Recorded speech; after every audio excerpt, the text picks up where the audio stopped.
नमस्कार मित्रों, मैं एस्ट्रो वास्तु रिसर्चर हस्तरेखा एडर से संजीव। आज की हमारी चर्चा का विषय ज्योतिष शास्त्र में वर वधु की कुंडली मिलान, 36 गुण मिलान, अष्टकूट मिलान, वर कन्या के गुण का मिलान, विवाह मैचिंग या जातक की जन्म कुंडली या उसके लग्न कुंडली का मैच करना, जो उनके स्वास्थ्य और खुशहाल वैवाहिक जीवन के लिए आवश्यक होता है।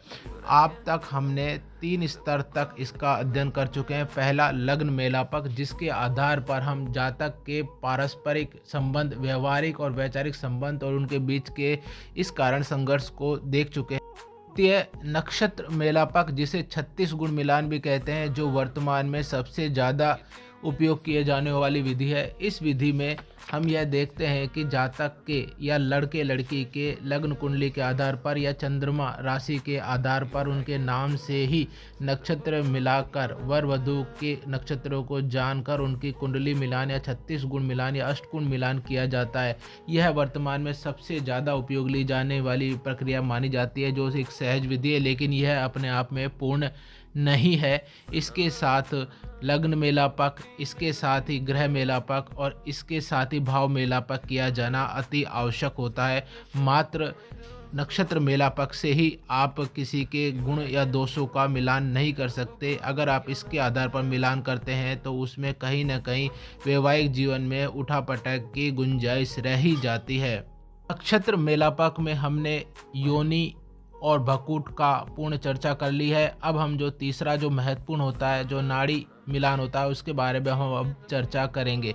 यहाँ एक बात आपके दिमाग में स्पष्ट होनी चाहिए, वर वधु की अगर योनि, नाड़ी और बकूट अगर नहीं मिल रहे हैं, अगर उनसे उनको नंबर नहीं मिल रहे हैं, तो वो रिश्ता उन्हें त्याज्य कर देना चाहिए। ये नहीं कि ज़बरदस्ती उनका विवाह किया जाना चाहिए, क्योंकि ये तीनों ही बिंदु 36 गुण मिलान में सबसे ज़्यादा नंबर देने वाले बिंदु हैं और ये ही तीनों सबसे ज़्यादा महत्ता रखते हैं। इनकी महत्ता इतनी आवश्यक होती है कि अगर एक भी नहीं मिल रहा तो वह कुंडली या वर वधु की मैचिंग को रोक दिया जाता है या उनको वापस लौटा दिया जाता है।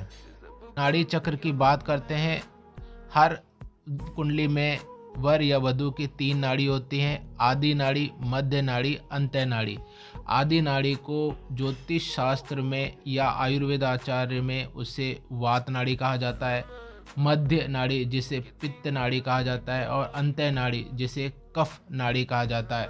इनके परस्पर आपसी मिलान के आधार पर ही जातक के वैवाहिक जीवन की स्थिति तय होती है।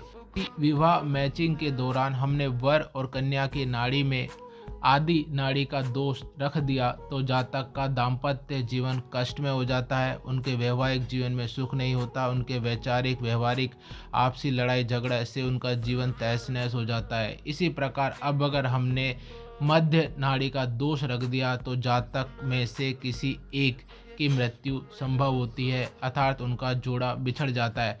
अंत्य नाड़ी जो होती है, अगर इसका दोष हमने कुंडली में रख दिया है, वर वधु मेलान में रख दिया है, तो आप यह मान के चले कि उनकी जो संतति होगी वह उसके लिए शुभ नहीं होगी, वह उसकी मृत्यु का सूचक भी स्थापित कर देती है।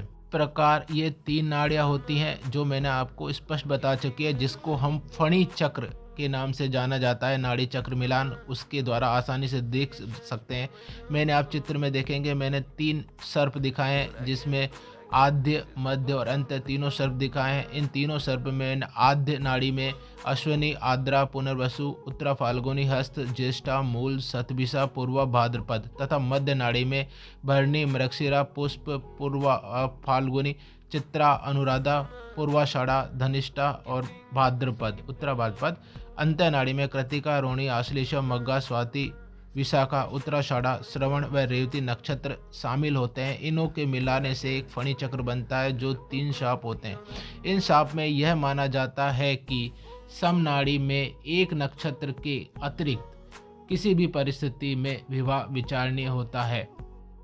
यह बात ध्यान देने की होती है, अगर तीनों नाड़ियों में से वर वधु की नाड़ी अलग अलग नाड़ी की है तो विवाह किया जा सकता है।